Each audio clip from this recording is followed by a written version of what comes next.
One of the aspects of the low-pi construction is that it's made a little differently than most manufacturers. Not only is it a radiant constructed stove, which means like an old cast iron stove that just had one area of the stove that the fire burned on the inside and it radiated heat out. Low-pi has also got a second jacket built around the stove that convects the air around the firebox. Convection is just the process of moving air around the firebox naturally to get the heat to flow into the room. So we take this heavy gauge 5/16 firebox, 3/16 on the unibody portion of the firebox.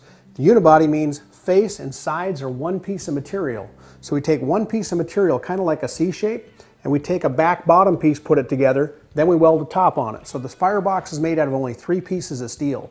That keeps the integrity of the firebox, no seams, it's all welded together, so there's no seams left over. The convective area is then built around that firebox. This is the outlet for the convective air here in the top of the stove. The inlets for the convective air are right down here in the bottom.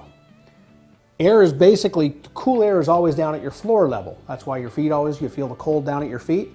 Well, that cool air is brought over to my stove as the stove is burning. As that stove is heated up, that cool air is naturally drawn into the stove. As it goes up the back chamber of the stove, that air gets hotter and it rises quicker and it expands. So as it expands, it's looking for a place to come out, so it actually comes out here. So the more it expands, the more air it pulls in. So it's always got this process going. When I get the stove burning later, I'll give you a demonstration with just a lighter and I'll show you how the air gets pulled in the bottom and then pushed out the top. It's a pretty neat demonstration. But what we're always doing is moving air into the room where the stove is and the hot air out. Because if I just have the stove going in here, just like an old cast iron stove of 30 years ago, it just gets hot in this room. Well, I want to bring cool air to the room, push the warm air out, making myself more comfortable and making it further away from the stove, making it more comfortable in the home as well. Airflow around the stove. By holding the incense down here at the base, you can see where the cold air would be drawn into the bottom of the stove.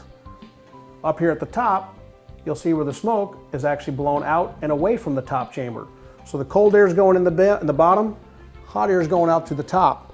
What that does is actually pulls cold air from across your floor of your room back into the room where the stove is, pushing the warm air out, so you get better airflow, better air circulation, and you get a home that's heated more evenly, and you get better heat distribution in the house.